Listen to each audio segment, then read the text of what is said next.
Hey, what's going on, guys? It's DJ Scruffy, and welcome back to Scruffy Live Sessions podcast. This is your host, DJ Scruffy, and today's guest is Ahmad, one of my favorite authors, and I'm just so blessed to have him here on the show.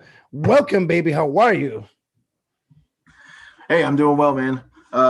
Thank you so much for having me. Like you said, I am an author. My name is Ahmed, and I'm here on the Scruffy Show. So I'm really excited, loving the energy, loving the vibes. Yeah, let's get into Heck it. yeah, baby. Let's get it, man. So here on Scribble Live Show, we basically deep dive our creators' process. We get real deep into the success stories and just give the listener an opportunity to get an intimate close-up on what it is to be in your shoes and your journey that got you here. And that's something that we talk a lot about here in the show. It's just the overall journey. So yeah, baby, let's get it. Let's get right into it, man. Let's get an intimate look into your life and how we got to a point of you even choosing to write a book or becoming to be an author. Let's wind that record back to the starting point that sparked this journey, brother. Okay, cool.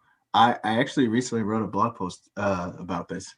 It Hey, was it was similar to unfortunately, people tend to ask me this question. And they say, "Hey, Ahmed, how did you get started writing?" And then I begin clear my throat and start a very lengthy backstory that says, um, when I was younger, my older sister and her friends were the great storytellers of our community, and we lived in a small and very humble rural community in upstate New York. And there we'd carry water from a natural runoff to get water, and we had no lights, no electricity, anything like that. So the way that kind of experience went was I would trade the hard labor that I could do for someone to tell a story, because my sister and her friends were these excellent storytellers, and we all needed to carry wood, chop wood, and get the water from the natural runoff and everything so that our lives could sustain.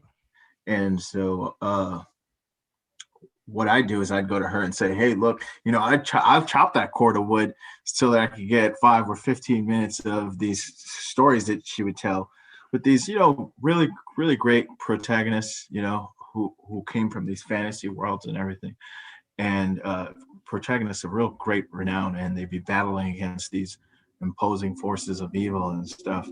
And I thought, like, oh man, this stuff was legendary. yeah. And so in the midst of that,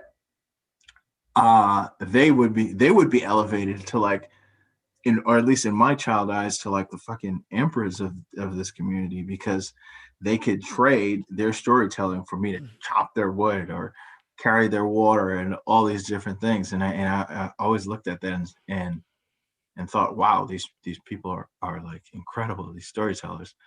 And so I was in awe of my sister and her ability, and then her friends as well.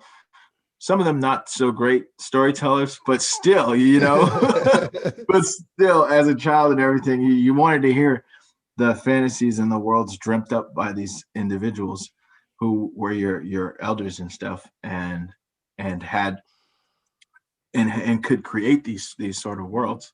And that in itself was just so interesting.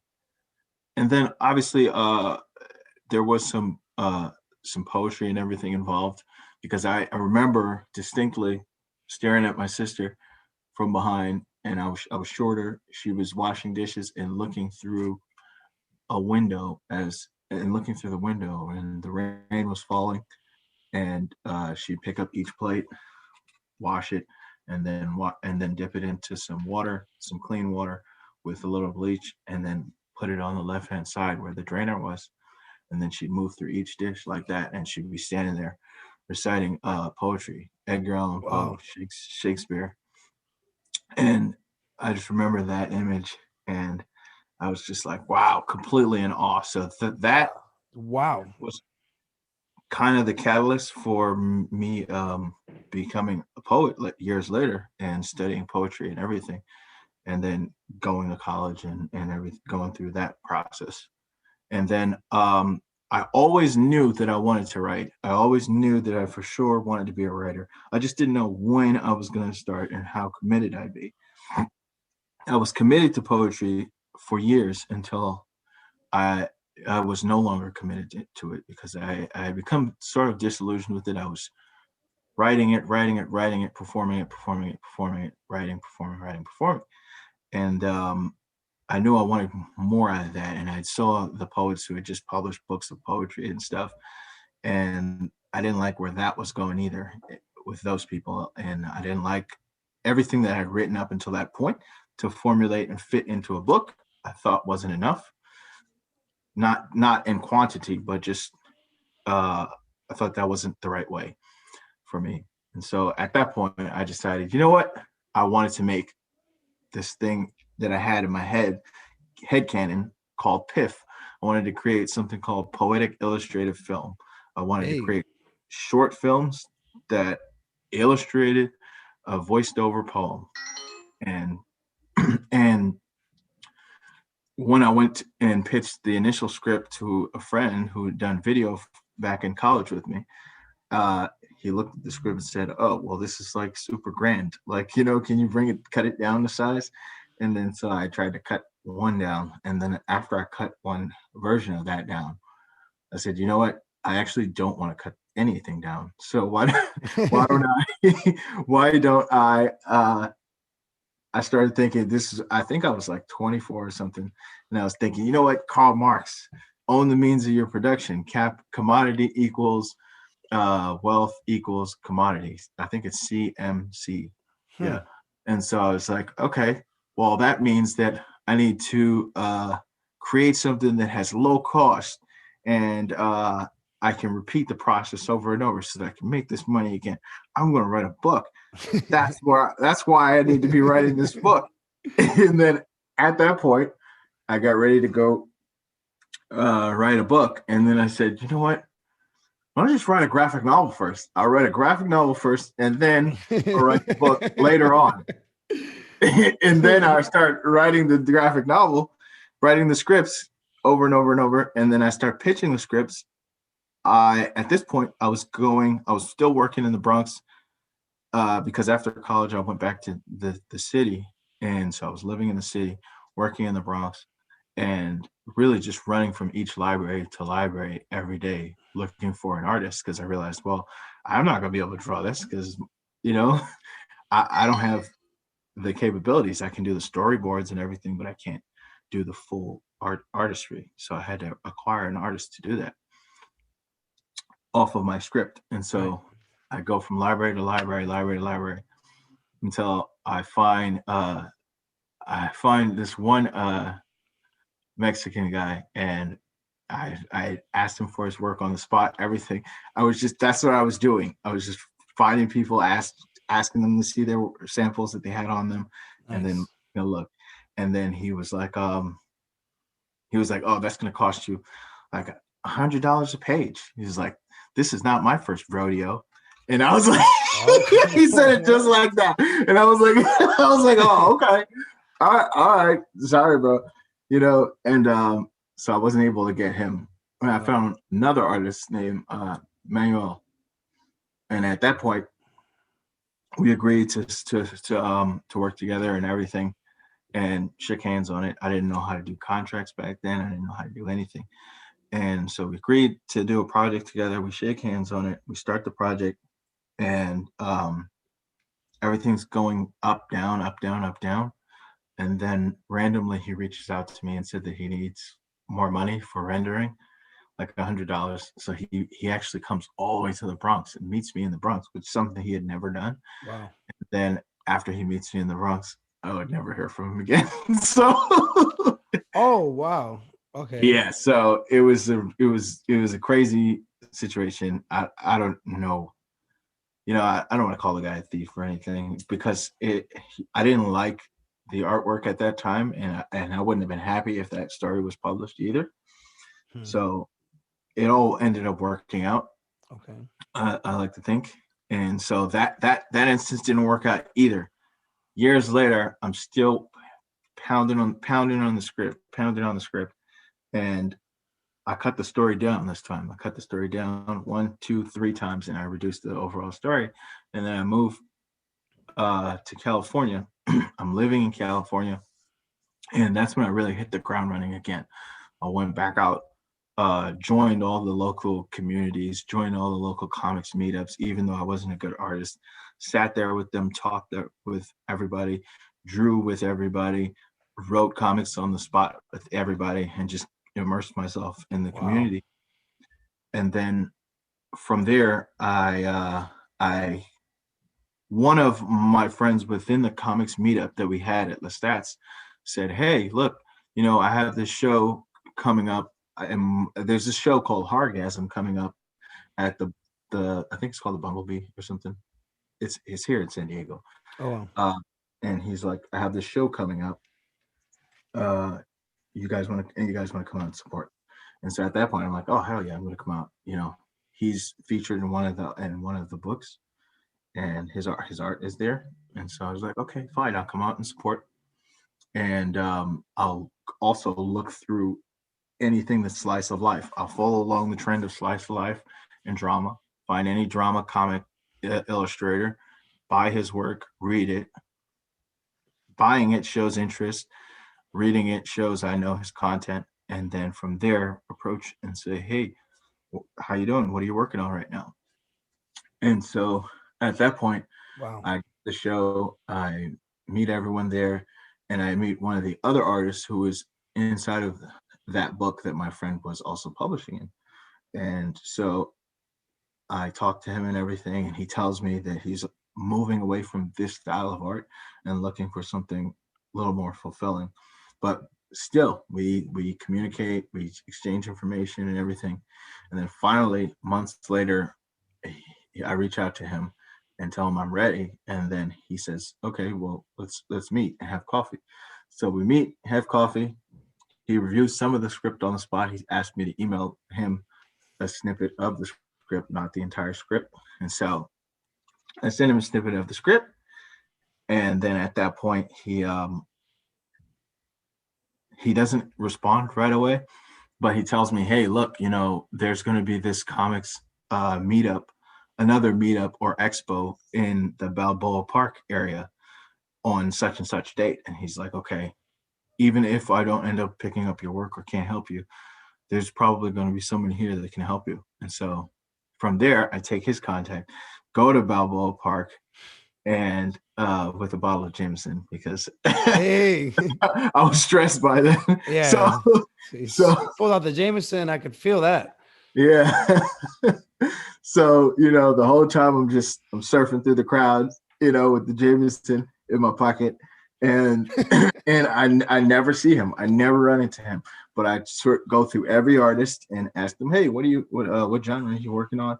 And I review the work on the spot, and then say, and I purchase each one of them, and then I ask for a business card as well, and then I share whatever I have. And so I move through the crowd just like that. There's 2 days of this expo that they had in Balboa, and so I do that 2 days expo there. Then I go back home and I review all my notes and all my cards and all my work. So I read each book and find the book that has the art style that is closest to what I want. And then I just start reaching out and contacting each artist. I reach out, contact each artist. Some of them respond and say, "Hey, actually, I'm the same as you. I'm a writer on this project. This is my project, but I'm the writer. And here's the artist. I can put you in touch with this guy." So that's when Hey. yeah, That's the that's when universe aligning itself. yeah, absolutely. That's when I end up getting the contact for Andy Mez, who is an artist who's currently in the Yucatan. And so I reach out to Andy and everything and tell him that I know Andre. And he's like, "Oh, okay, I worked with Andre before." And so from there, I go back to Andre and tell Andre I need a colorist. And then he puts me in contact with a colorist. And then for the letterer, the same thing, just really just networking and communicating at that point, realizing that, okay, we've captured some of the formula. It just took for that one person who was Andre Owens to just, say, "Oh, okay, here's some of the keys that I have already. Here's some of the people that I know that I can put you in contact. Well, it took several artists and several people to see that and to share that information with me, because if they hadn't shared that with me, then this all we would never gotten here to this point. But also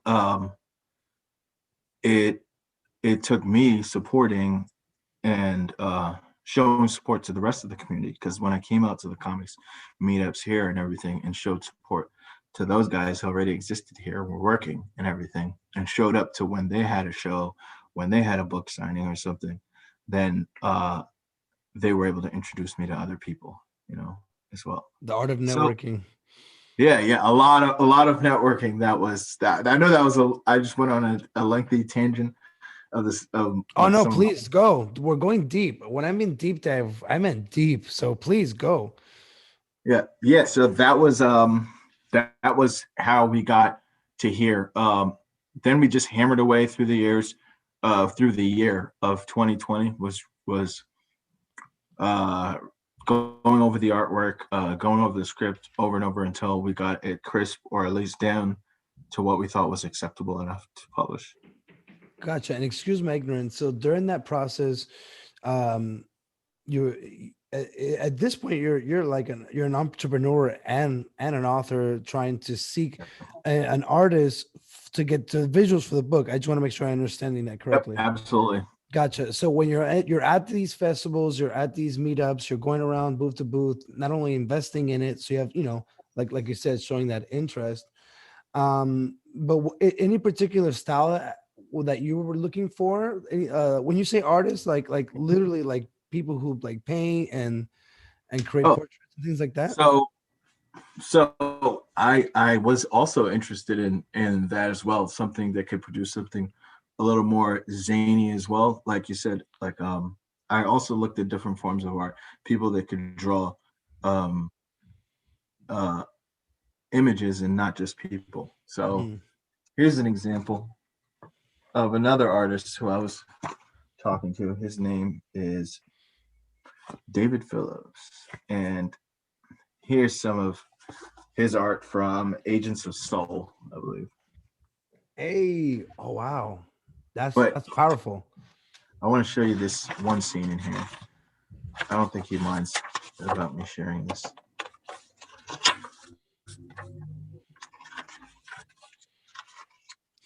This is what I guess got me interested in his art, because there's one scene in here. Oh, okay. So here in the book, this guy, I believe, is supposed to be like some iteration or some version of a Black Panther during this time. And so he's looking Um, out the window here to see yeah. if someone's watching him. He's like, seems safe. No one knows about this place, which is the girl that he's talking to in this this safe house. And here comes the guys who are actually looking for him. And then she goes back here and she's fixing her hair in the mirror. And Wow. then she says, getting ready for bed, dear. He's like, yeah, babe, just got to do one more thing. And she's like, how do I? He's like, just got to do one more thing. Oh, Look at you that. wrote. Oh man. Yeah. So he's like, just got to do one more thing. She's like, how do I look, honey? He's like, oh, just beautiful, babe. Look at that image right there. He takes a shot of heroin. You can tell he's about to take a shot of heroin, Yeah. and then everything he sees after that is like a melted image of whatever it was before. Wow. And so I thought that was a really good illustration of like drug use, and I think the artist was an intravenous drug user. Um, that's why he said he had some big absence from comics. But Mm. I liked what I saw with that I love initially. that. Um, I yeah. thought the imagery was like really strong, really powerful. But I never ended up getting this guy. I never ended up getting him to be my artist, which is fine because everything ended up working out with Andy, and he's super excited. He was super excited to work on it, and he did a really good job. And he's excited to work on the next projects as well. So Wow. Yeah, yeah, like I was gonna say that that like I like the fact that that the artist was able to depict something that maybe normally wouldn't have been in a comic book, like being able to kind of like show like that perspective and tell the For sure. story. Like I think that's I feel I'm all about like breaking boxes or and like just breaking the norm. So like to see like that in the comic book industry, that's amazing. Yeah, for sure. When I saw it, that hit me. I was like, oh, Yeah, yeah, oh, yeah. because he's just looking at her, and she's like, getting ready for bed, dear. He's like, yeah, just one more thing, and you know that he's about to hit that that hard stuff. Yeah, yeah. And she's like, how do I look, honey? Her face is just normal, and then he's like, oh, babe, just beautiful, just, and it all just Yeah. melts into itself. I was like, Oh my oh, god. oh. This is freaking And wild, dude. when you get the peep the context to it and everything, he's like paranoid looking out the window for these people that are supposed to be coming after him and stuff. And then I felt like I was in that time when I read that, and I was like, oh shit. Dude, that's incredible. You know, it's kind of think about it like while you're mentioning this, like I remembered there was a I think it might have been one of the third podcasts I did. I interviewed this guy, and his name is Will. He's the founder of a company called Heroic Studios, and he's like an animator. And I forgot that like he actually like he writes like a books, but he also writes like a couple comics. Mhm. I'm definitely gonna click I'm gonna see if I can like connect you guys together like in the network. He's based out of Oh, Las cool. Vegas right now. But right now he's doing like 3D what is it called? Like the 3D printers. Like he's like on this like creating his Oh, own cool. robotic mask. But this is crazy like the overall amount of work that goes into creating this, like if you're not like the person who's like, because he does his own illustrations, but Mhm. like I've never thought about it from a perspective of like I want to write this book, but I don't necessarily have the artistic skills to make this happen like this, you Right. know. So having to really go out there and like find the right artist to really work with you, that's insane. And now thinking about it, some guy trying to charge you $100 per page, that book would be expensive. Yeah, absolutely. um Absolutely. is there like Yeah. an industry Mhm. standard on how much an artist would charge for something like that, if I may ask? So there isn't, there is, and then there isn't, you know.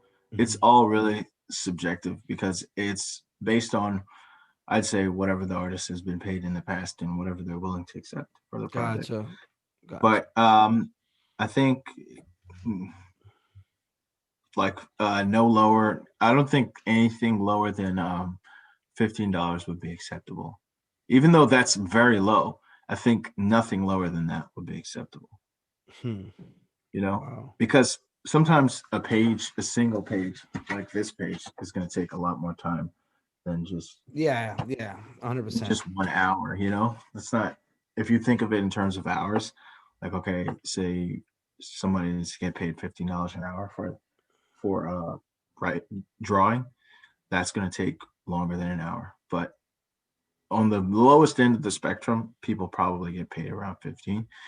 I've never worked with anybody who I've paid for that price. That's a little too low. You know, that's not good. Gotcha. And if I may ask, during that journey of like finding artists, and I'm sure there was a lot of like, for example, like the guy in New York, you know, we just exchanged $100, you just dipset. Like, were there moments where you like felt like giving up? And if they were, what did you, you know, what remedy or how did you go about like getting yourself out of that mindset or going back at it in No, nice? um, there was never a moment where I ever wanted to give up. I mean, I'm not That's saying that okay. to be like arrogant or something, No, no, yeah, but I yeah. think there's because it's the writing and I'm the writer. I don't really care about anything else, you know. This is what I care about writing. So whether I'm writing a movie, a book, a novel, whatever, that's what I'm going to be doing probably for the rest of my life. Hey. And so that when you're doing what it is that you want to do, I think the wins and the losses are pretty much the same, you know? Gotcha, gotcha. And where can people find your latest book, Willie Oh, for sure. Mooch? Willie Mooch it is available, sorry, on the Amazon Marketplace. You can just go to Amazon, type it in, Willie Mooch. Willie It's also Mooch. available. Yep. Yeah, it's also available on Comixology. And then it's available on my website, which is direhit.com. That's direhit.com. So it's available all three of those places. And then I also have an Instagram. So if you want to come on there and check it out, talk to us or anything, And chat that's on the phone. and that's going to be at Dire Hit Media, correct? Yep, that's correct. Dire Hit Media on Instagram. Yep, You, for you sure. already you already know, guys. You gotta tap in and support. That's what I'm talking about. And now that that Willie Mooch is out, where would you say you are now as far as like the future of like your next project? So really at this point, it's just to recap and reassess progress thus far. So now that Nice. part one, the mission and the goal for part one was primarily just to produce and to create, and like you said, all of those coming through all of those hurdles of it felt like being like a movie producer almost. You're the guy with the script or something, or the writer on a movie, and you come with the script, but then there's all these other things that take place. There's the cameraman, there's the director, and you got to make sure that all of these things fit in order to have that script produced in the most uh, uh, the most credible or genuine to the original idea, right? And so that's always the goal. But feel like we did pretty good there, and now it's just to recap and reassess the numbers that we did do, because we did pretty good. I'm happy with what we've done in terms of sales. Nice. Um, that was pretty good, but also I want to move away from the Amazon platform pretty soon, Okay. and so that's part of the process. And I want to move the store to the website, and then hunker down and produce more content for the website, which includes video content, blogs, and like you were saying earlier, the blog recaps the entirety of, or a lot of the important or integral parts of the process of writing.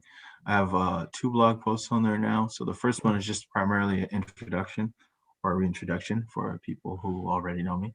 Then the second blog post is writing comics one, getting started, or how I got started. That's what it's called, and it recants how I got started, and then from there I want to move into some more of those processes just to help myself, so that the way I look at it is, at first, is that it should benefit me as like a well of resources that I can return to when I'm feeling like I maybe don't know the way ahead and I've forgotten something. I can go back and return to that and say, oh, this is how I did it before. I can always do it again that way. Or for a new artist or a new somebody who's looking to produce something, they can go there and say, oh shit, this guy's been talking about all this stuff step by step by step. And I thought it would be interesting to do that, but infuse it with some creative writing and stuff like that. It's great because it keeps you kind of on your tips and toes. Like you're documenting your own journey, but in the same thing, like like you're implementing the art of writing and being creative with it and expressing. And I truly believe that whether it's audible or just reading, it's one of those things where like people can connect on a much deeper level, you know? Yep, for sure. And yeah, just going back to what you said before, do I ever feel like giving up? No. And I think that when you're doing what it is that you want, I don't think anything else matters that much, because I feel like you'd be doing the same. If you love DJing and everything the way you do, then if you're on a beach, if you're in a box, you're gonna be, you know, if you're on the side of the road, you're gonna be doing it somehow, Yep. some way to Or touch in those people. or in the middle of the desert. For Anywhere. sure. Absolutely. Yeah, for me it's very important like to connect. It's I feel like I had a revelation recently. Even the revelation happened somewhere in the middle of like already starting a podcast, but like not knowing why I even started in the first place. And I realized like what was actually going on is that I felt like my life's purpose as a musician. People ask me like, why do you make music? Like I feel like I make music to like, basically bring people together, but like the idea is to elevate the human consciousness by bringing people together in intimate gatherings or events. And I feel like that's where the true art connection and like the rave or plur industry is. So like when I hear like other creators or other authors or other artists like find different ways to create, whether it's blog post or a video vlog, or Instagram story. Like it's great because it helps new creators understand like there's a lot to just creating and starting a book. Like there's marketing that comes into play and different strategies, you know? Sure, for sure, absolutely. I speaking of which, leading up to this project, I was taking digital marketing at Hey, UCSD. Yeah, just a certificate at UCSD, and that really did help develop me in some of those areas. I'm not finished with it yet because COVID happened, and I'm not really a completely virtual student. I got to be there, you know. I hence got to be there. Yeah. I know the viewers can't see, but hence the Zoom ID. Oh, this class is boring. Yeah. Yeah, and I'm Yeah. kidding. Yeah. Uh, yeah, I love it. I love it. I'm not good with the whole the internet school thing. I can't do that. I need to be able to ask the questions, ask the stupid questions, and ask them early and quick. You know. Definitely, definitely. Um, yeah, I'm the same. I don't think I would be able to retain as much. Yeah, definitely. And even now, like in like different, depending on when I'm doing some events, like I feel like is even as much as I try to connect, like COVID has taken such an effect on how people psychologically like deal communicating with people, you know? Um, Mhm. I think feel like people are more introverted now due to it. They don't like we're not going around making out with strangers and shit like that. I think there will be a lot of that on the back end of this COVID thing. As soon as this whole thing opens up, everybody's gonna want to come outside and fuck Oh each other. yeah, yeah, So literally, baby fucking boom. so Yeah, that'd be good. yeah, yeah, yeah, yeah, yeah. Might as well. I love it. I love it. And Yeah. if and I was gonna say, so what if you were to like I want you to like Mhm. what would you say Willie Mooch is about for like a brand new listener who's just scrolling on whatever, like any of the many platforms that your book is available, like Mhm. first sight, like what would you say, what would you like that first time scroller to get out of that first glance at the Sure, book? for sure. So that's a good question. Willie Mooch it's a story of a talented poet, and to others, he's pretty much just a confidence man, and he should be on his way to becoming this. He's a poet who wants to be well known, and he feels that he should be on his way to becoming well known. But unfortunately, he has like a number of vices that get in the way of that, which are alcoholism, being self-absorbed, and really being a world-class mooch and sleeping on his friends' couches and stuff Literally like Willie Mooch. yeah. Willie And Mooch. and we're just here to follow his path of his path and whether or not he'll self-destruct before he reaches that goal of becoming well known. Wow. Yeah, I love that. I love that. Oh my God. Add to cart like yesterday. Yeah, I can't wait to read the book. Would you say yesterday? No, I can't wait to read the book. Oh, you said add to cart Yeah, yesterday. add to cart. Yeah, like add to cart. Yes, Oh, that's yeah. funny. Oh, okay, that's funny. Yeah. Yeah, no, definitely. Oh man, I'm like now I'm really resonating with the title now. Like it's like, like I wonder, yeah, I feel like if I was scrolling and I just saw Willie Mooch, like Willie Mooch, like I want to know more about this. I love that. I love that. Yeah, I can I can read you the what I have, what I wrote on Amazon. Sure, please. If you, for the buyers or the potential buyers, anybody who hears the podcast and is interested, here's what it says on Amazon. What I wrote on Amazon. Oh, we got some reviews. Hey, you got one coming from me. Sweet. Appreciate any and all. It says Willie Mooch is the story of a talented poet named William Mooch, a young man who marches to the chaotic beat of his own drum and with an ambitious yet ambiguous goal of becoming well known. With overflowing charisma on tap, Mooch should be well on his way to achieving this goal. However, the wild and chaotic beat he marches to provides hindrances that span from public intoxication to being a con man, and you guessed it, a world-class Mooch. Damn.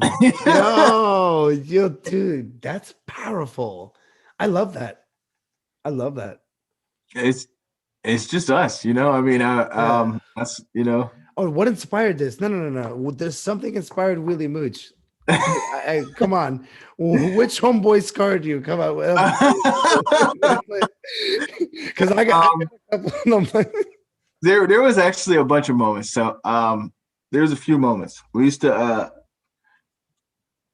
be in the Bronx and just, you know, running around after college. When I got back to the Bronx, it was like 2 years of like just drifting, just running around. You know, I had met some model, you know, just doing crazy stuff. You had me. I met some model. Crazy woman. Yeah, I believe it. Crazy woman. You're waking up and you have, you know, a cup of vodka for breakfast, and like, yeah, it was crazy times. You're blowing $1,000 a week or something. Your whole paycheck. Cigarettes for lunch, you know. Yeah, for real, everything. And then it got to the point where you were just like kind of broke all the time, and then from there you do whatever you could to get money to get to the next night to continue the party. And I remember sitting at the bar with one of my friends who's also an author, and there's a guy. I'm sitting to the left, the right of all of them. So it's me sitting here, and then my friend sitting here, and another guy sitting here. And the guy is talking, and he's explaining, you know, his situation. He's like, okay, you know, I've been living with this female roommate for X amount of time. You know, everything's going really well. Then recently, she just like kicked me out tonight and changed the locks and everything. I'm paid up for rent and everything. I just have nowhere to go. And so he's going on about his sob story or whatever. We already ordered drinks, so we started drinking. And then my friend lets him finish. And then finally, when he's done, my friend goes and taps the table like this. And he's like, hey, man, you got this? And he was like, oh, yeah. What? But he had that charisma where he could just like say stuff, you know? Yeah. I mean, I feel like I have some of it too. I just say things and ask for things sometimes, and people will just give it to you.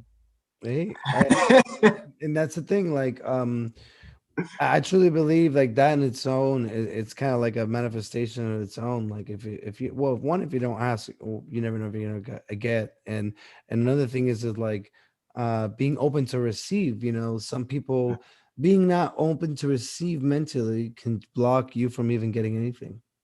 Yeah. I mean, that's kind of. I mean, you gotta be in an interesting place to even do any of that because you can't have any pride and stuff. Like you can't be living with pride and stuff because you'll get disrespected and you feel if you're just like, hey, let me do this for me, please. And then somebody's like, oh, hey, what?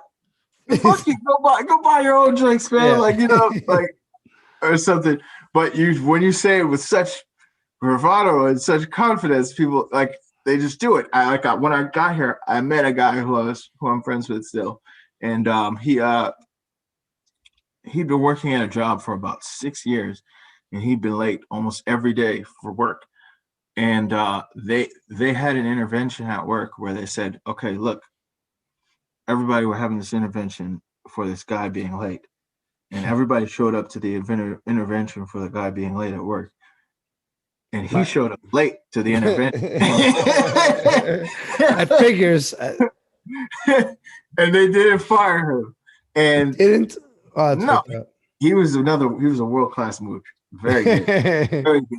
And he could get them to do this.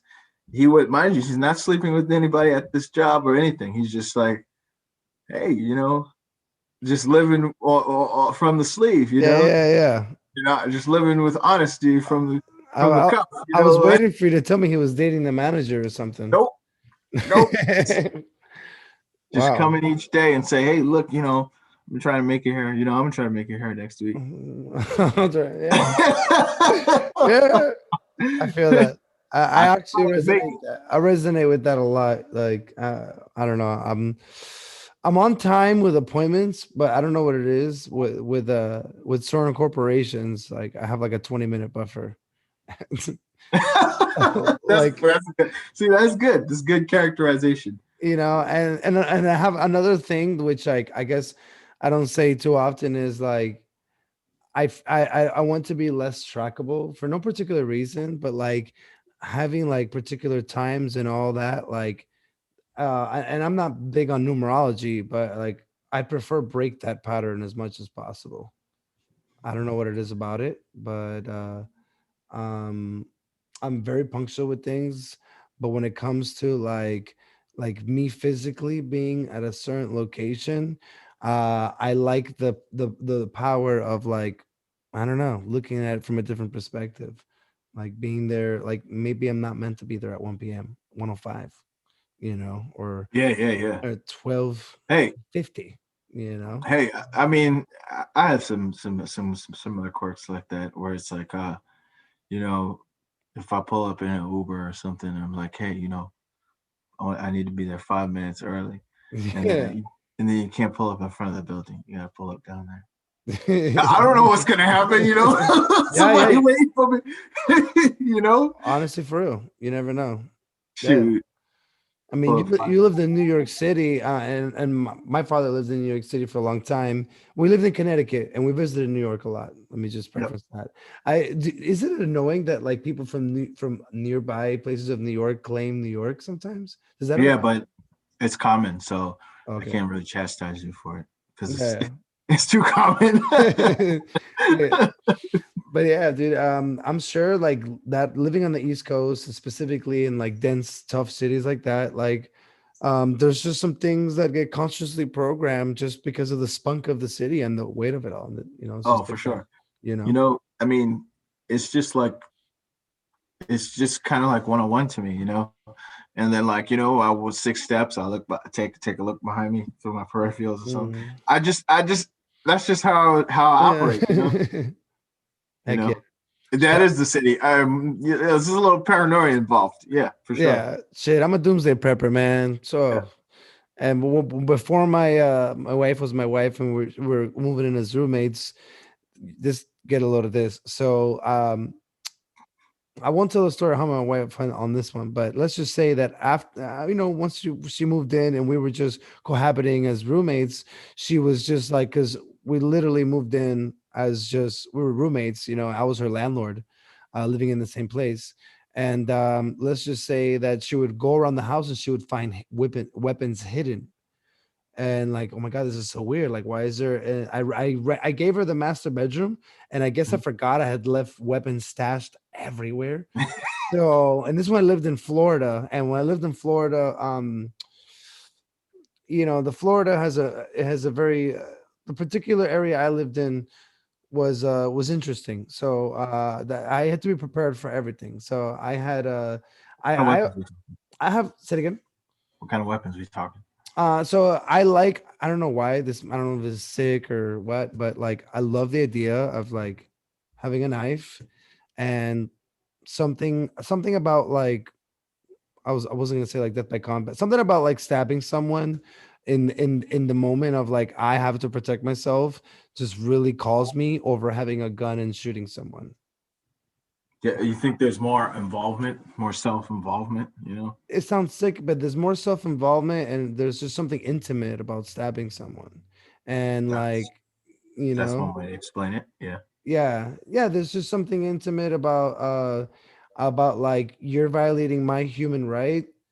I don't need this level of distance to show you like what's up, and I don't know why, but like I'm fascinated with like karambits, and I'm not really good at like spinning knives or nothing, Yeah, but I think there's an intimidation of the knife that I mean, obviously you got a gun versus a knife, you're probably going to be a little bitch, gun but wins. Yeah, I think if you are good at the knife and fully understand the art of it, you can outdo the gunmen. Or well, you got to run first. The yeah, only thing you can do versus a gun is initially is run. That's yeah, all. yeah. It's But either fight or to flight. your, I think to the legality of the whole thing, Yeah, uh, a knife does show a little, in my mind, the degree of imminent threat. So the guy was this close to me, and I felt this much threatened, and then I removed the knife and stabbed him. I mean, yeah, you know, yeah, you yeah. know, like he Yeah, was completely in my personal space. One hand was on my throat. It's like, hey, what was I supposed to do, man? You exactly. know? Versus a gun, then it's like, hey, you shot him from a distance. He was retreating. Like, listen, the guy was not retreating. You know, No, so absolutely. And I come from Florida, like where like stand your ground states, and like, I've been jumped before and I didn't have a weapon, but it wasn't about that, like I held my ground, but it's one of those things where like when I lived in Vegas, lived in Florida, and like coming to Cali where like you can't open carry, you can't even that. Like it's so different. But back then, I had a little something everywhere, and I don't even know I was gonna go at that other than like doomsday prepper and always be prepared, man. Yeah, definitely gotta you never know for sure, what life's for sure. gonna bring you. Uh, before we kind of got on this call started, you had mentioned something about the desert. Bro. I wanna say, If you wanted to share that story yeah, now. I absolutely do want to share. And this is really relevant. It's March 6th, 2021, currently 5:34, and I'm still processing probably one of like my biggest I believe to be one of my biggest life accomplishments. Um, I think as an artist, as a DJ, as a creative, finding we know how you visualize something like maybe for me it's always been like being on a 3-day music festival lineup, being on the main stage of that music festival.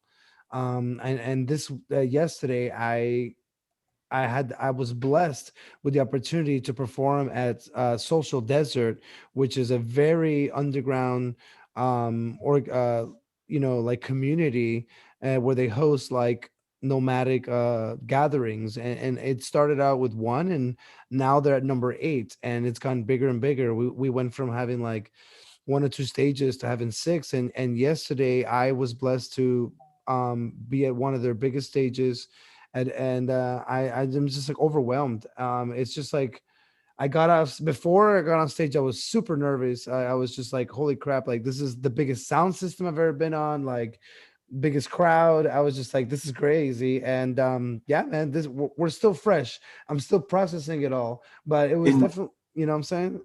you performed on there. Yep. Yep. Oh, nice! Congrats. Yeah, if you check my Instagram, and there's some stories up there's videos up there. I have so much footage, but there's no service in the area that we were in. So I wasn't able to let's just say upload live.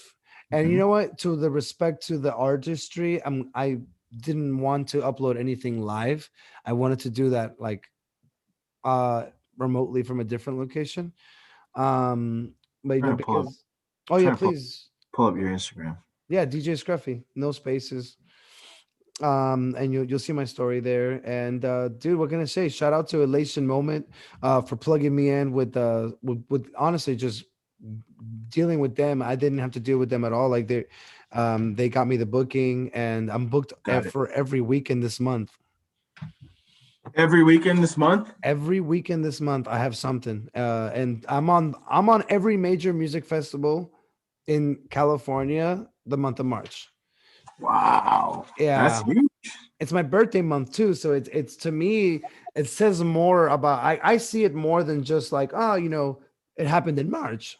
But no, for me it's like it's Pisces season. Like my manifestations have been becoming closer to closer. Like I feel like I am in this time continuum where like what I envision and reality, the buffer in between is really, really close.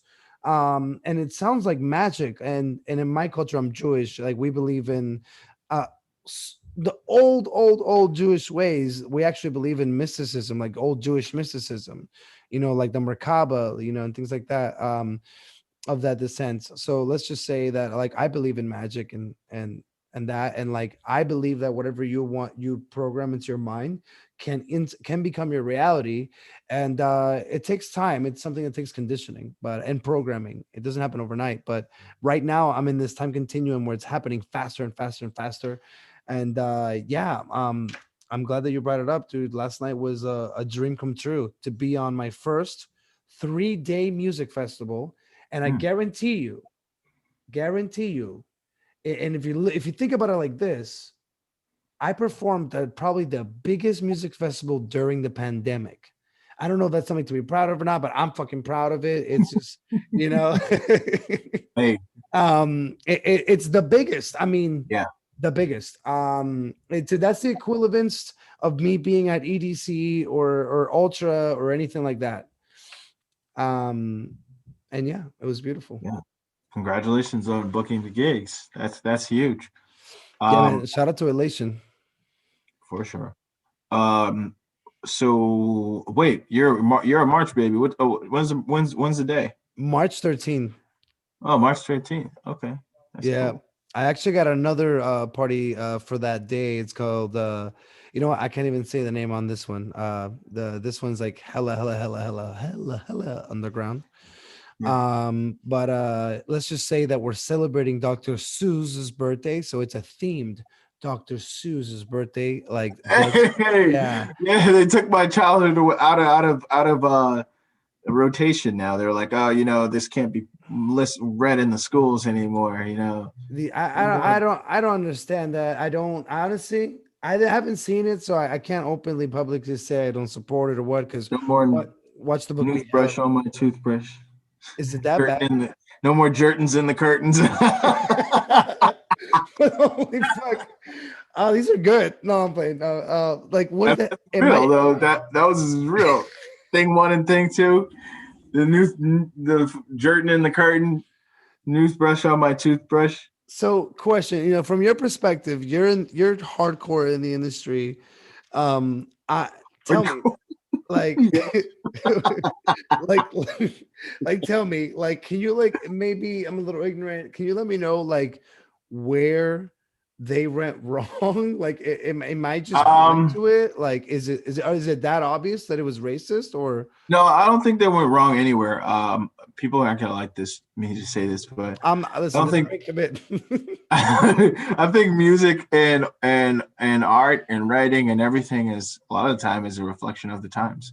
Like, okay, so for instance, recently Obama and Bruce Springsteen started a podcast. Get Okay, out, get yeah, out. but What is it just called?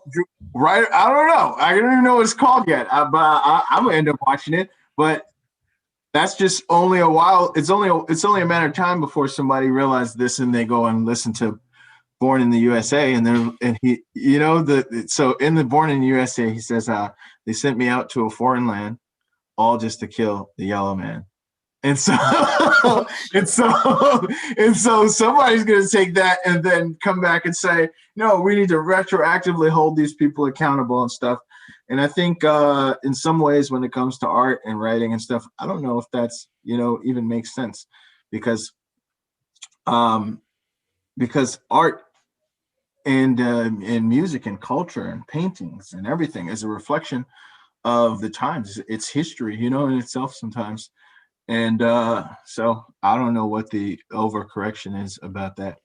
So maybe they might have said something about they might have called Japanese Japs, at some oh, point. they did. Oh, yeah, that's a I quick way to get canceled. they could have said that in the. I'm pretty sure it is something to that degree. Was this like during like Pearl Harbor era? Like, like, oh, I just want to understand, like, when the fuck was that book written? Yeah, I mean, Bruce Springsteen was like, yo, that was they were talking about the Vietnam War. Like they sent Yo, me out to the foreign land to kill a yellow man. They're talking about Vietnamese. It's just crazy, yeah, It's crazy. it's I'm crazy. not saying it's not crazy, but I don't know about retroactively going back and canceling. I think on the basis of People change, things stupidity, change. Yeah. or just on the basis of the fact that the Cat in the Hat is kind of fucking stupid. So that Oh shit! Oh my god! that's a good basis to remove it from reading. Yeah. Like Damn, internet's forever. Like, you know what? Yeah, I wasn't sure if I was gonna touch on this today, but since this is the first podcast since the last time I was interviewed in anything, or this is honestly like, bro, like the internet fucking roasted me the other day. I don't know if I told you what happened. okay. And you know what? Like I'm one of those people that like I'm one of those people that just feels like I don't regret anything. Like if I said it, I fucking meant it most likely. Yeah, sure. And like I refer to myself as hmm, I refer to me and my wife as lesbians, because like we both like we have a mutual appreciation for women, like we just love bitches. Yeah. And I guess like some extremely woke LA fucking some people were just I guess they got offended by that, but like I think I'm so awed by the fact that like we can identify as he, she, or I'm sorry, um anyway, we can identify as anything we want. So if I want to be a starfish, I can be a starfish. If I want to be a lesbian today, refer to myself as lesbian. Who the fuck are you to tell me I can't be a lesbian? Yeah, for sure. So here's what You know? where at least what I'm thinking and understanding when it comes to this whole identity thing, Yeah. renaissance, the identity renaissance that we're experiencing right now. It's like there's so I agree. I'm very happy that everyone can have a voice with this space of the internet, and there's room for everyone, and that there's becoming a lot more acceptance for everyone in our society and everything. But I can't help but shake the feeling that when it comes to identity and all the different denominations of identities and everything, that there's some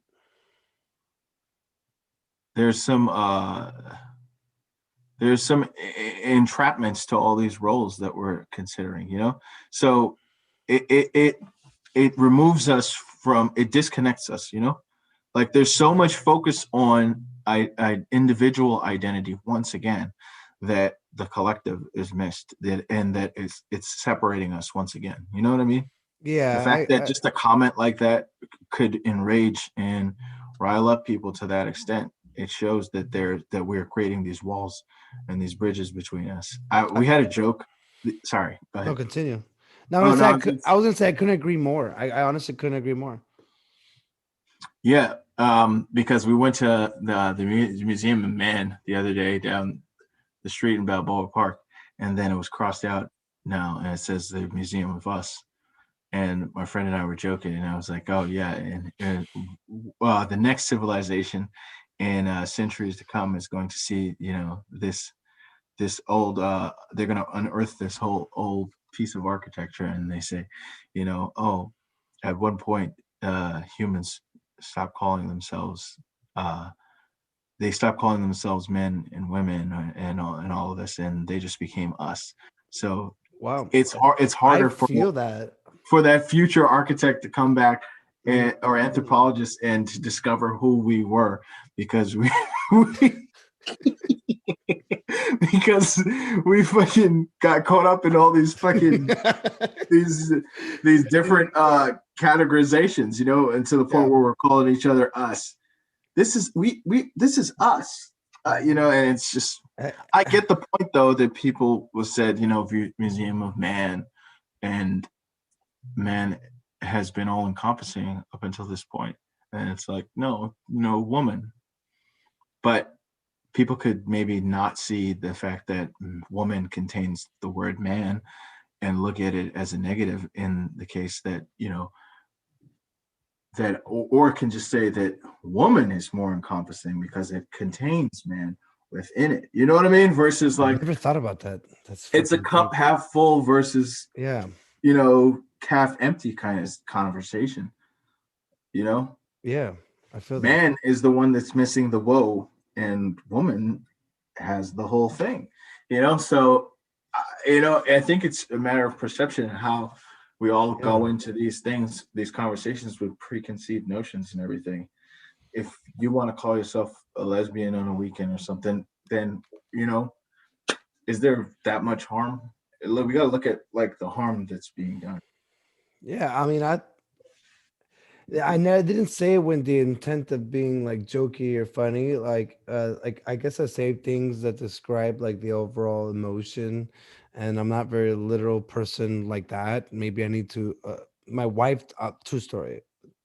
I, I said I wouldn't. Anyway, my wife says I should read more, like because to expand my vocabulary in certain things, so maybe find better ways to like express certain things. But like, I For don't, sure. you know, what I'm saying I don't stray far from my ways, like in the aspects of like, um, I don't know, like this is how I want to express myself, you know, and this is how I do it. It's just this is what comes up, is what I'm gonna say, and I you know, I understand that 100%. Like just saying, hey, look, this is what my head was saying at the time, and this is what I said. It's not really rocket science to it, and it's not really that. I mean, sorry, not trying to downgrade it. I'm saying no, that no, you're good. people sometimes just say how they're feeling in the moment, you know, and there's I don't understand the negativity surrounding it, you know. That's probably why I took some time away from the internet for a few years, and then had to kind of reprogram and everything before I came back. I feel that, yeah, and it's one of those things that like I feel like as creators, I don't know if this is spoken much about, but like I feel like people forget how many different hats a creator or an author or a musician has to have, because you're not just an author, like you know, you're like you're marketing your stuff, like you're designing, you're your own designer, you're your own everything, you know. So it's a lot. And if I may ask, like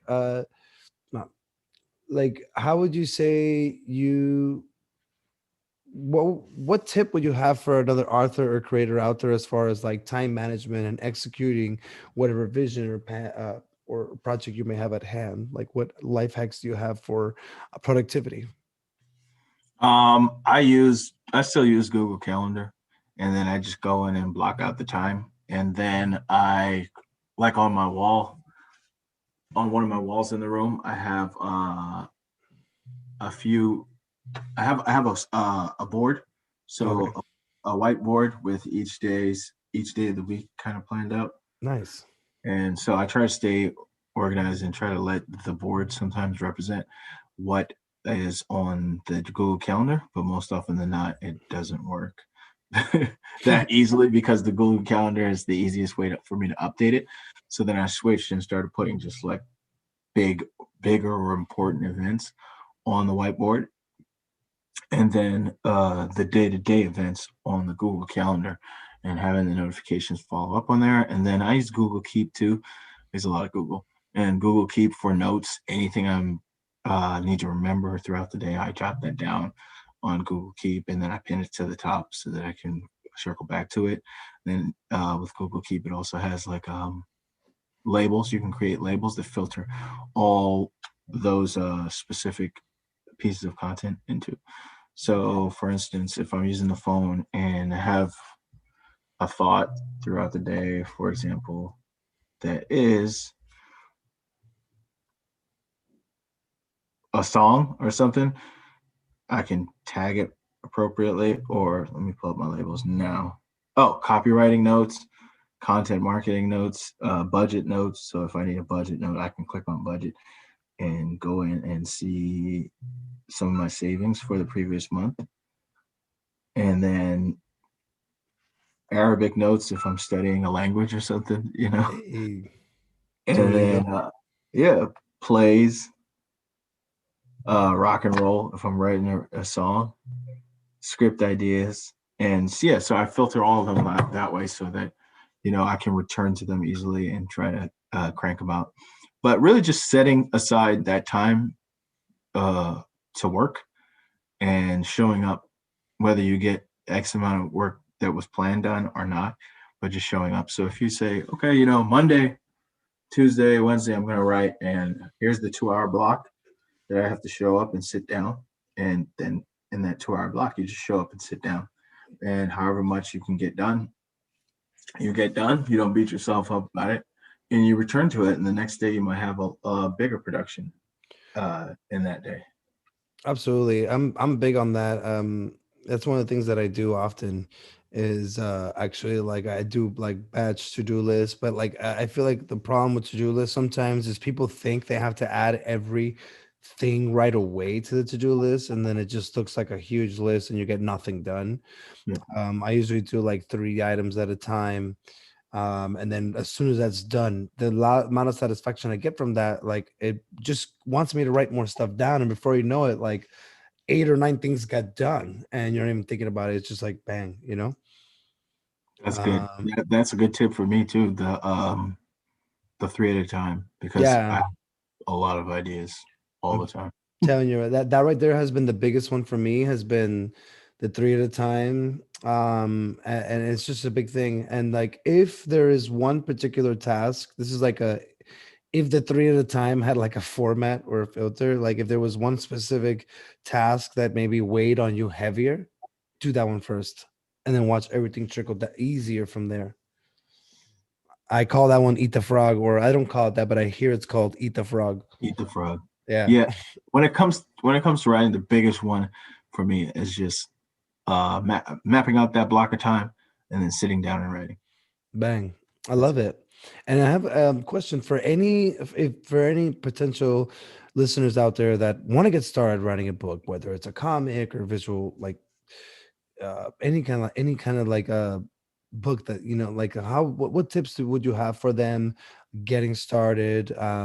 Any particular resource or platform helped you gear yourself for that? For sure. If it's a comic, I'd say go to jimzub.com. Jim Zub is one of the comics creators who also helped me, because he did what it is that I'm trying to do right now in recounting my experiences through writing. He did Nice. that for comics as well, and kind of worked as a well of resources for me. And yeah, the internet was scarce of that, I felt at the time. Hmm. So he has some of those processes mapped out. And other than that, I just say write.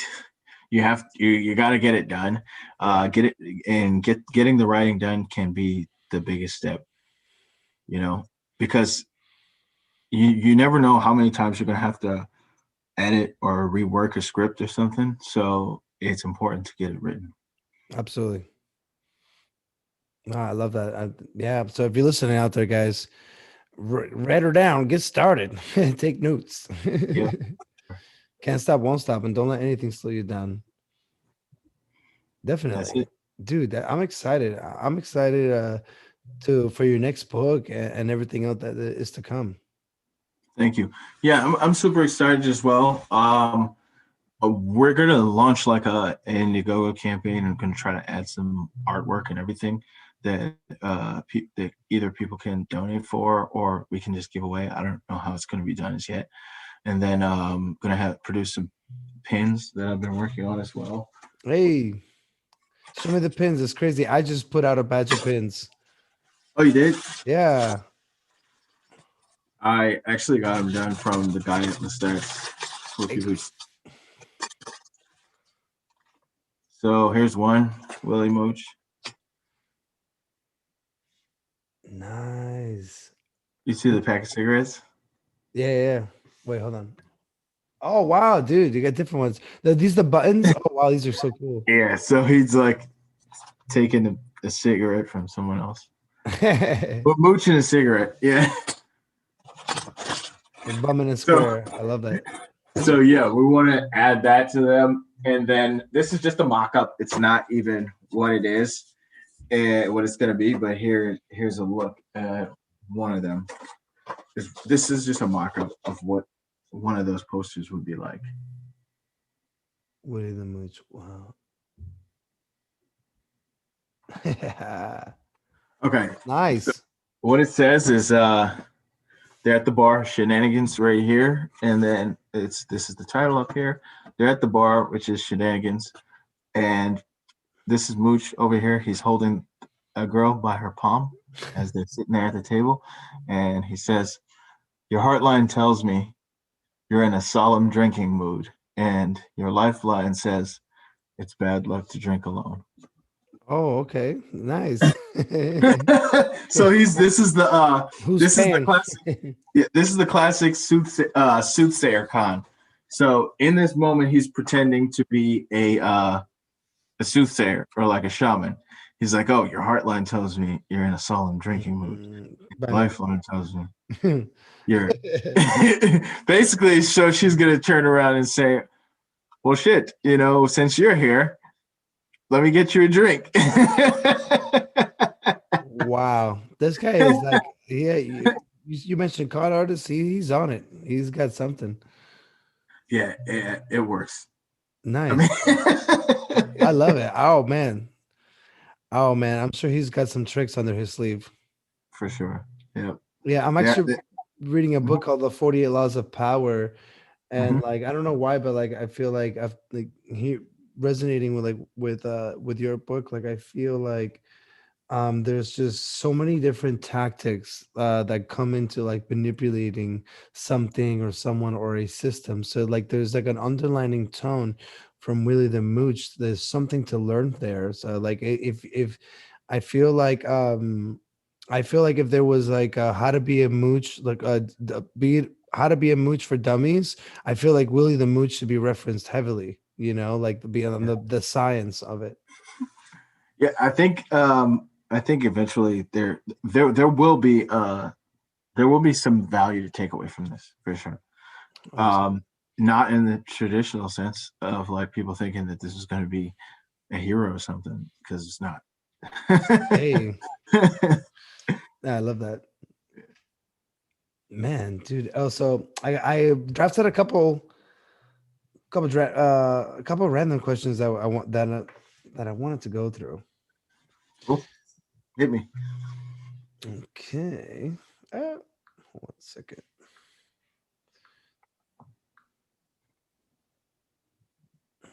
All right. So, first one. If you were guaranteed the correct answer to one question, what would you ask? Okay, so then it'd have to be a very detailed question. I'd ask, okay, well, what's the reason for our existence? Deep. Yeah, absolutely. I feel like that's one of those questions that I feel like the answer only comes from what I hear. Like certain psychedelics is the only way to gain that answer. Hey, you might be right. Yeah, Shoot.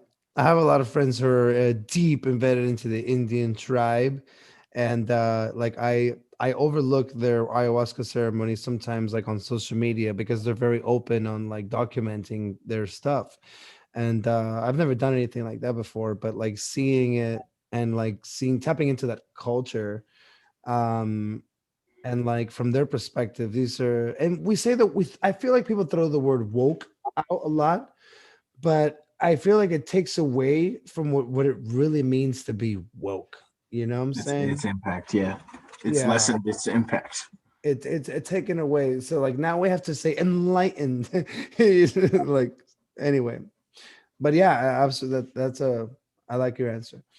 I was in Ohio for a bit and I ran into a Native American dude.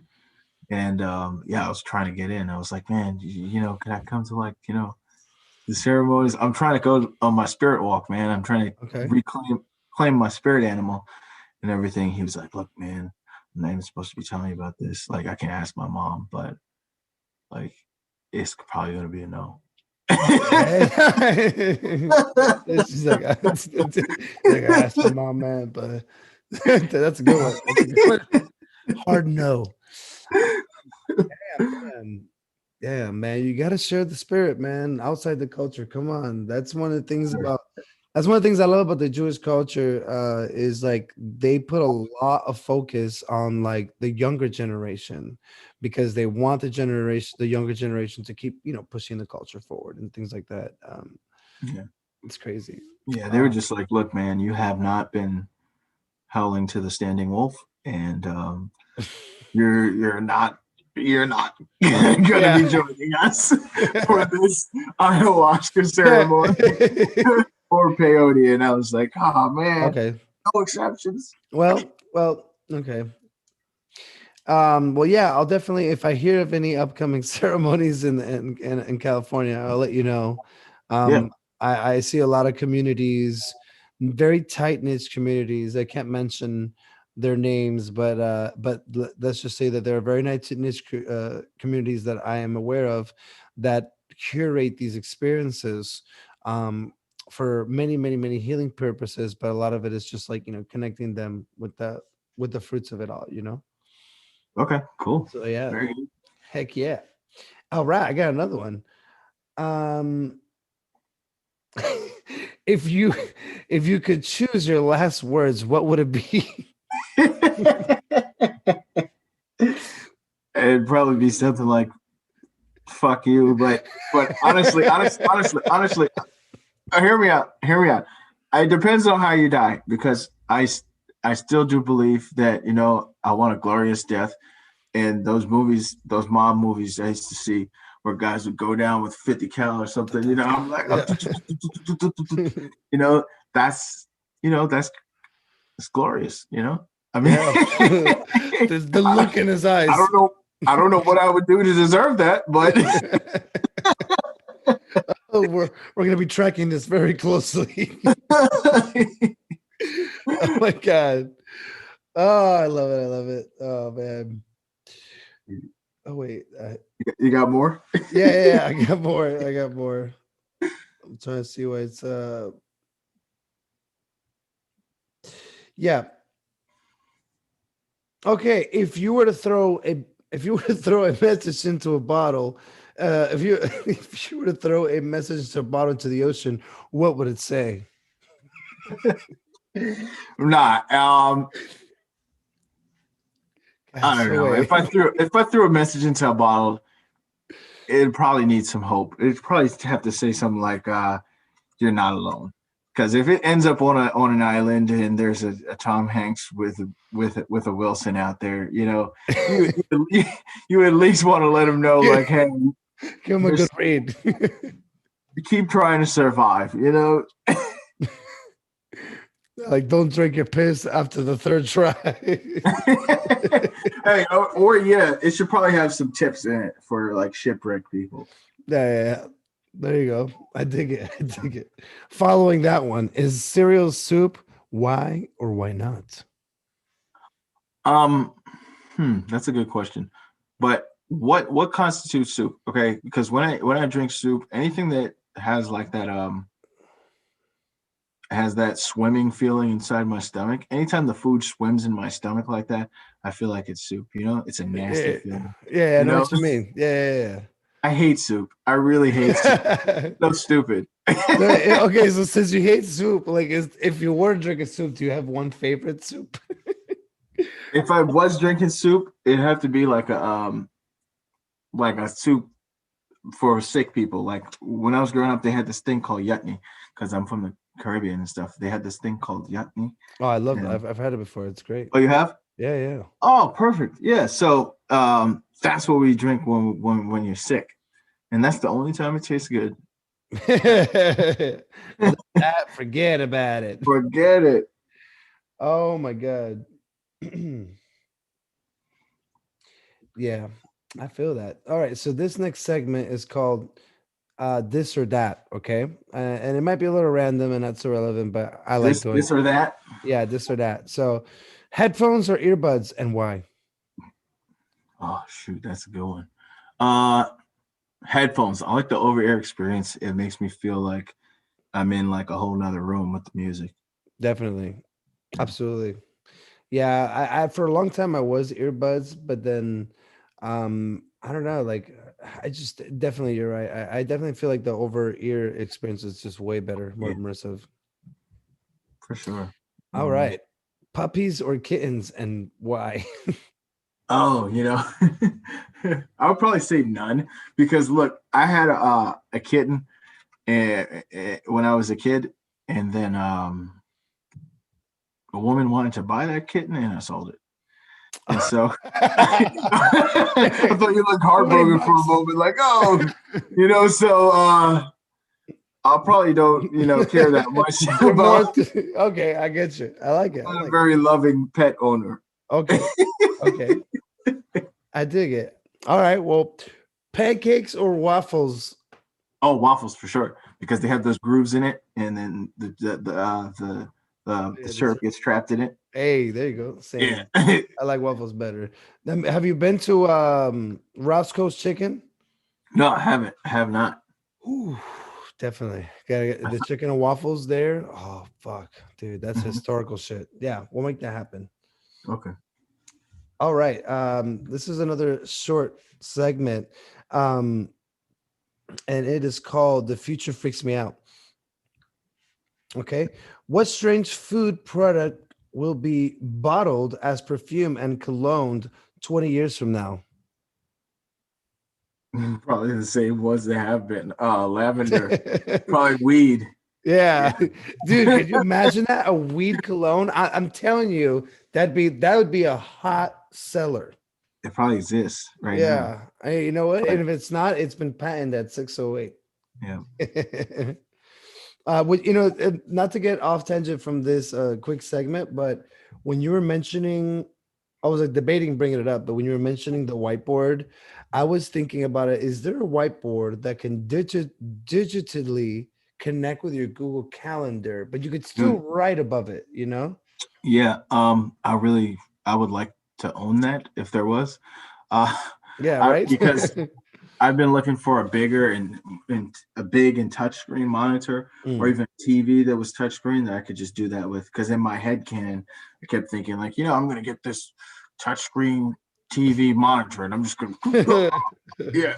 I'm gonna be crushing this content. No, sorry, I can't be there Monday. I got this, Yes. I Hold on. Delete. Yeah, I feel that. I feel that. want that. All right. Yeah, I'm glad about it. Yeah, I think that'd be really dope. So we're gonna if not, it was also panned at 60936. Yeah. I mean, I surfed the internet for some. I didn't find it. Bang. God, no. What did you type in? I typed in a lot of shit. Yeah, I believe typed it. in touchscreen monitor, touchscreen TV. I mean, I got the all-in-ones. I came up with some of the all-in-ones, but I'm like, I gotta mount an all-in-one computer to the wall. Yeah, nah, I don't know. for that you got a tablet, you know. Yeah. Yes.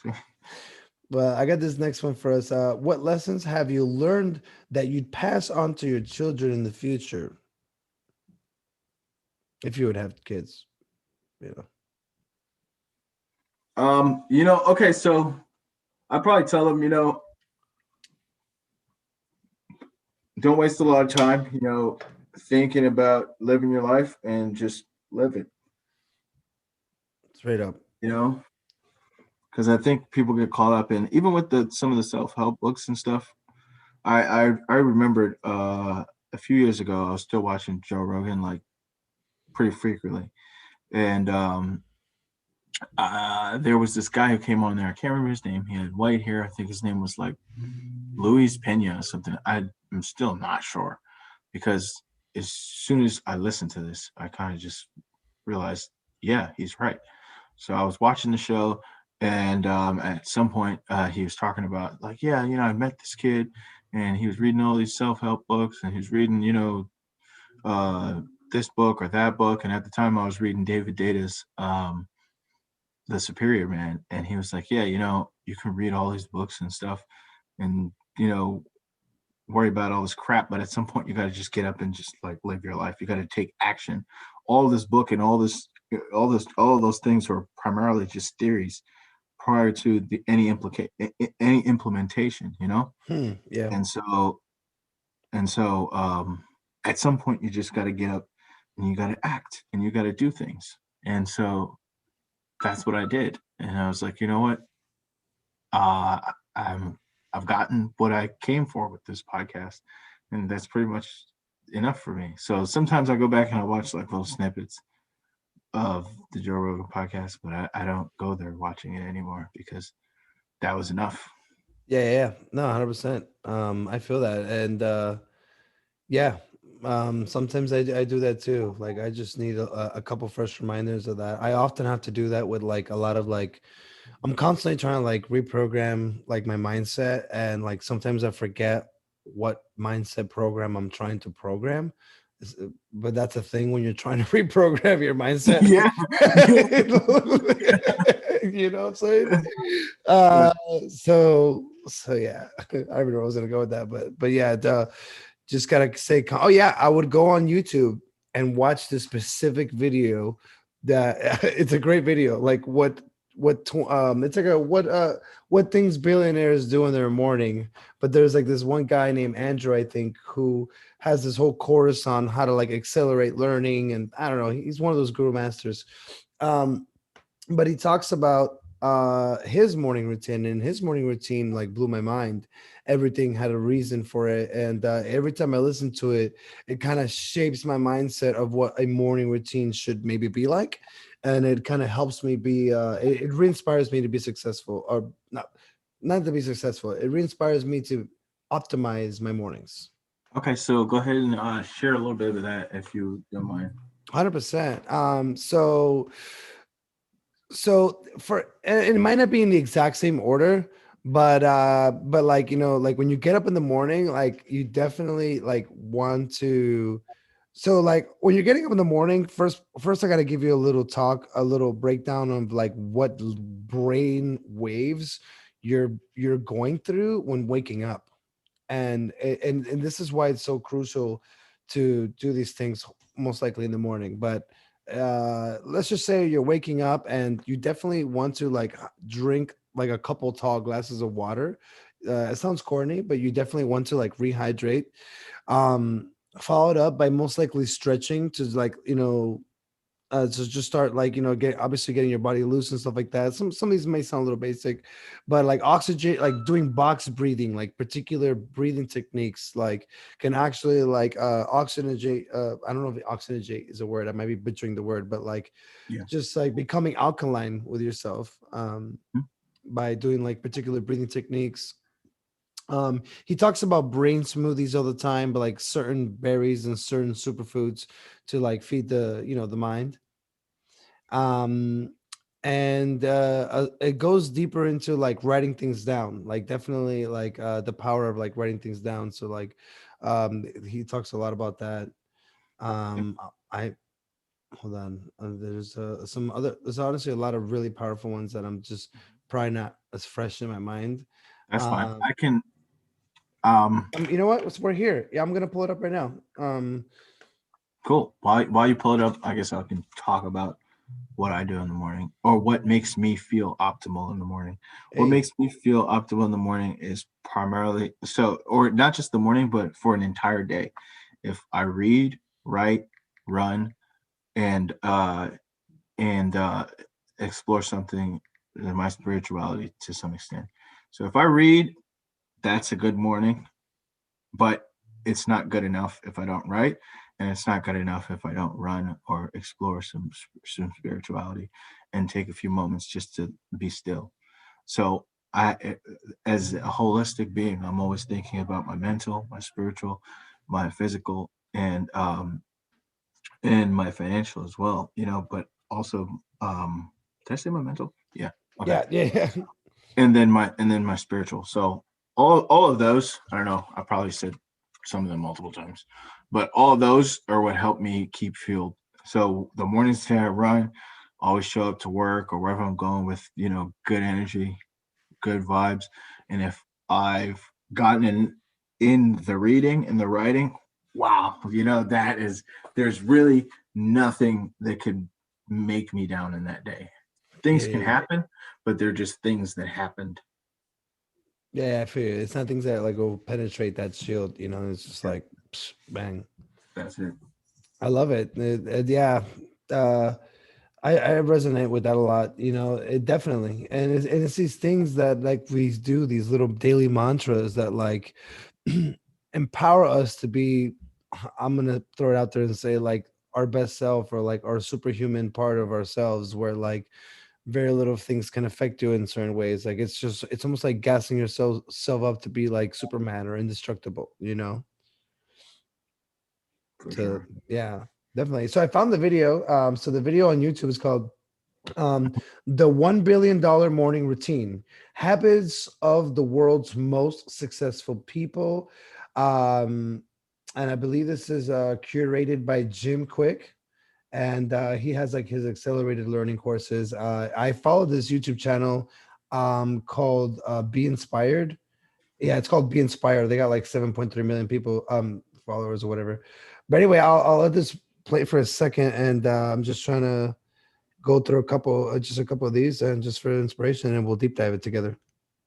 This is something that is obvious that most of you do, but if you don't do it, Oh, making your bed in the take 2 morning. minutes That's a and big make one. your Can you bed, hear this? Because that's a success habit, right? If we're talking about positive momentum, the science of momentum, getting things done, checking things off, doing No. it with excellence. Oh, there you go. Oh my God, I'm sorry. See, I have my ADD. Your bed looks nice, by the way. Have a good That is me. Yeah. So, but like, I'm gonna pause it real quick. But yes, for me, I don't know why I didn't remember that one. Clearly, I haven't been making my bed because I've been living the scruffy life. But but literally, yeah. Honestly, there's something satisfying about coming home to a made bed. And I was just saying this the other day. Were you not? Did we talk about? Okay, so maybe it was on yeah, DVR no, and I wasn't there. Friend, I was talking to.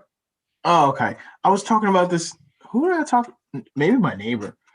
And we were just talking about this. Like, when you come home and that's that feeling of relief and just comfort and everything when you come home and your bed is made, you just feel right. It just feels right. Oh yeah. Yep. And it brings a lot of satisfaction. Sorry, I heard my cat scratching, and I know like I'm Oh yeah. yeah, I'm gonna have to put some no caps on her. Foul. no, but no, but definitely it brings a lot of satisfaction, and it's just like I feel like that in its own, that mindset of like taking the extra step to do that will already turn, in my opinion, will already turn the gears. From my perspective, I'm like just getting more things done because like something like, oh, I gotta make the bed. If that's the attitude you're gonna have for the day, forget about it. Like You're right. Forget about it. like Forget about fuck, it. another day bites the dust. You know. And then you get back home and you see an unkept bed and you're like, damn, Yeah. I'm behind already. Yeah. I don't know. On the topic of beds, I recently came aware of this internet sensation thing that I don't even know if we can call it an internet sensation, but what is your existing knowledge on frame check when it comes to men? What the hell is that? So I haven't been on the internet. yeah, no, bro. Like, so apparently, when guys don't have a bed frame, they're like not mature enough or something. Like I don't know. Like so apparently this is like a fucking thing. Like where like yeah, like this is a thing. This is a fucking thing. Like it's called. I don't know. I don't know if it's a meme or it's like, but it's like there's a lot of memes. honestly, I think you're right. I mean, like if you're mad. I think this is stupid, but it's funny. Yeah. It probably holds some truth. It's like, hey, you didn't invest in a bed In a bed frame. Yeah, like if you think I'm fucking giving you this pussy on the mattress on the ground, you're tripping, boy. Yeah. Yeah, that. It's Yeah. funny. On the topic of making your bed for mindset. Oh, Frame check. yep. Failed Frame check. frame check. Yep. Now you know. Now you know when you hear frame check. Mm, Check. like, I tapped the bed frame. What kind of wood is this? Let me see. Mahogany, baby. You already know. I fucking love it. I love it. IKEA synthetic. I'm out of here. But, That's it. No, oh, that's good. Oh, that's funny as fuck. I love it. All right, back to you, Mr. Quick. Hold on. Very powerful. Let's see what else he Because has. it teaches you to be able to do something really well. And Can you excellence hear like this, you by in the way? military.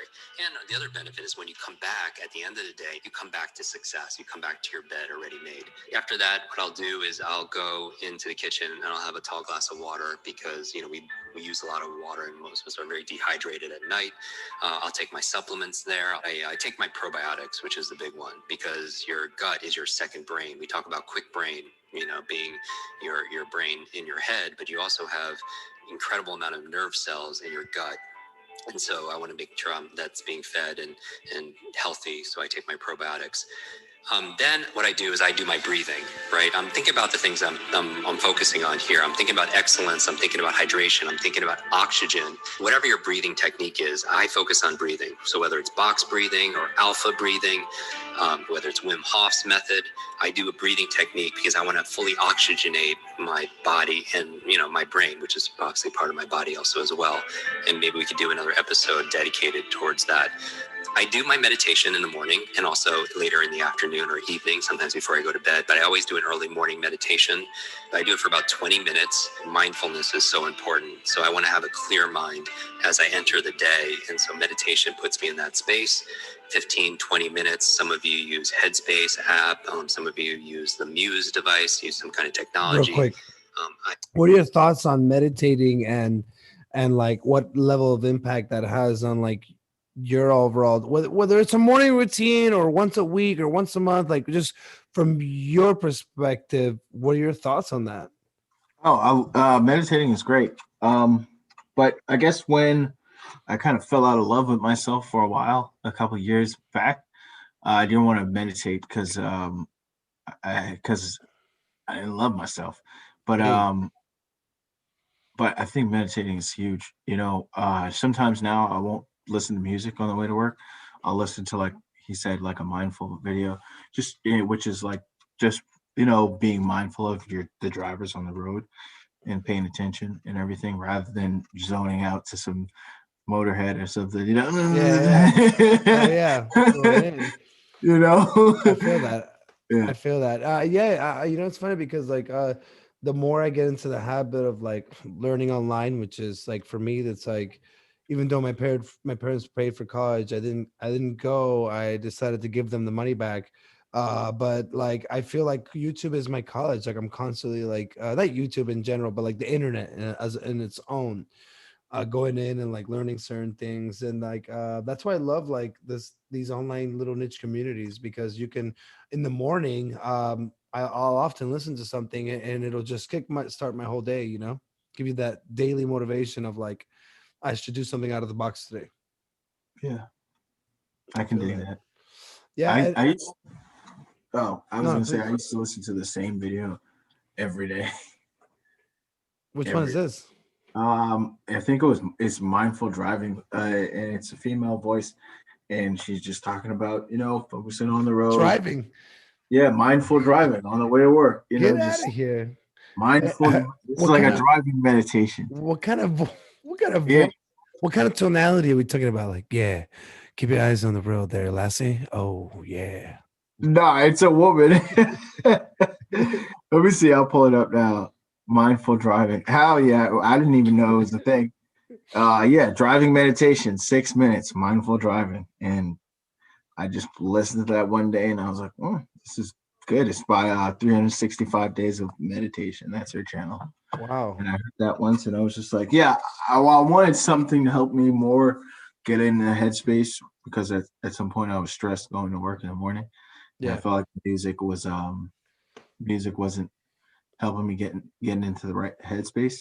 And oh, I remember, because I wasn't running at this time, because I was busy doing something else, and so I couldn't run at that time, and so I needed something else to help me get in that mind state, because running helps me more than anything, which is why when I started back running and I bought a treadmill and everything for at home, I said, you know what, I probably don't need this mindful meditation on the way to work. I'll just go back to the motorhead. There you go. Because you're getting that outlet elsewhere, and this one, Yeah. it's like a win-win. Like, you're getting physical exercise, and it's like a meditation on its own. And for me, that's DJing, dude. The second I press play, um, I always get like a little jitter up before a show, but the second I press play, it all goes away. And like a lot of the time, I'm thinking of while I'm DJing, I'm involved in the music, but some of my weirdest ideas come while these digital downloads come while I'm like in that creative mindset. Sometimes, of like Yeah. what I should do next, or what could be done. So yeah, man, that's deep.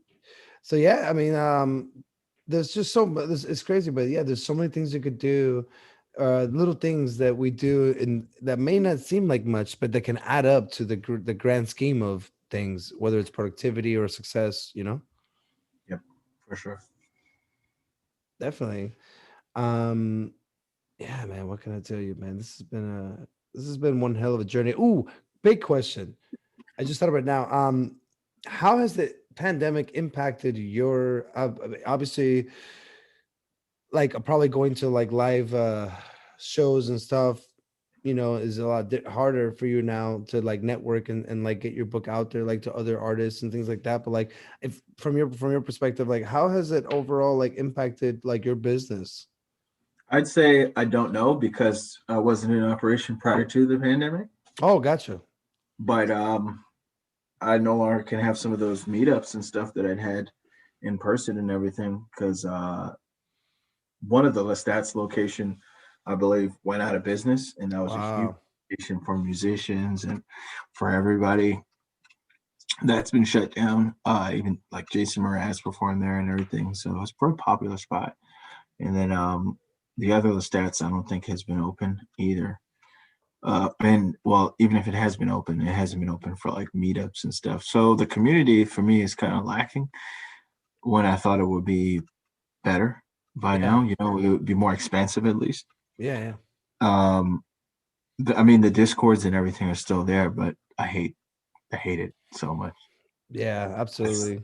Yeah. Same here.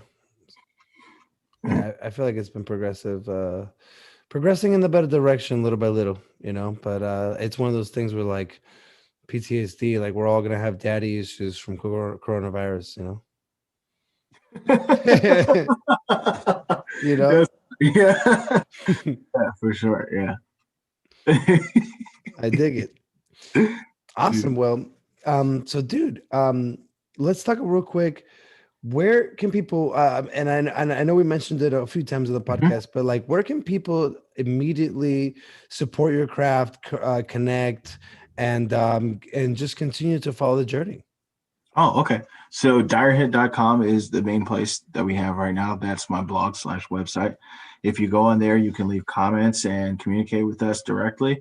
You can also add your email address to our email sign up, and we'll send you updates on the journey thus far in terms of writing. Nothing that's going to overwhelm anyone. And we'll also send you an update when the part 2 of Willie Mooch is ready. Oh, And then we have a buy now tab on there on the website. And also, if you go directly to Amazon.com and just search Willie Mooch, you'll be able to find us, which is Willie Mooch Part 1 by Ahmad Muhammad. You'll be able to find that. And then Comixology is there as well, but that's only for the digital version. Uh, I appreciate the hard copy a little more. So yeah. I'm the same way. I love a so hard yeah, copy. it's $12.99 for the hard copy on there, and then $9 for the digital. And any and all support is appreciated, really. Even if you guys just go to the website and comment, or go to the Instagram, which is Dire Hit Media, and comment or something, that's fine. I love it. All right. And it's Oh. going to be at Dire Hit Media and direhit.com. Oh, Dire Hit. I had to. Yep. And then on in Facebook, Ahmad Muhammad, correct?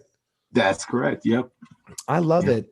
And do you have a if odd question, or maybe not, but do you have like a PO box if any of the listeners or any of the fans, like any of your fans want to send you gifts or things like that? Do you have anything like that set up?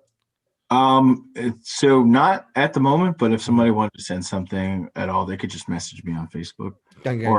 or any of the other platforms for sure. Perfect.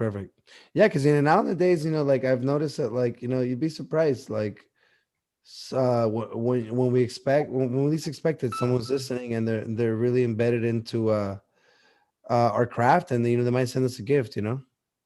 Yeah, for sure. I And love I'm always interested in communicating with people who are either interested in purchasing or have already purchased a product or just want to talk about it in general.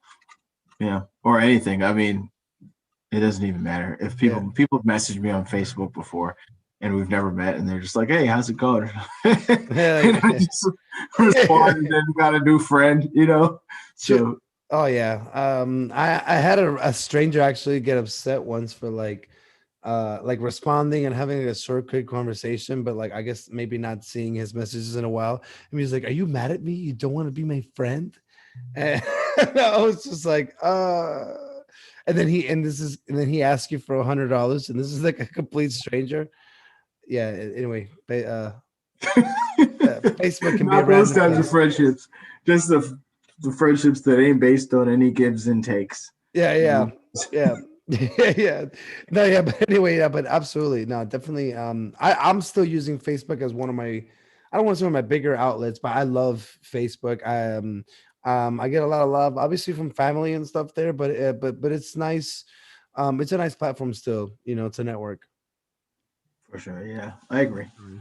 And if you are on Facebook, definitely ask. I think if I was on Facebook and I didn't know you, I would just be like, I want to know more about Willie Mooch's like backstory, like what maybe led to the mooching. Is that going to be in part 2?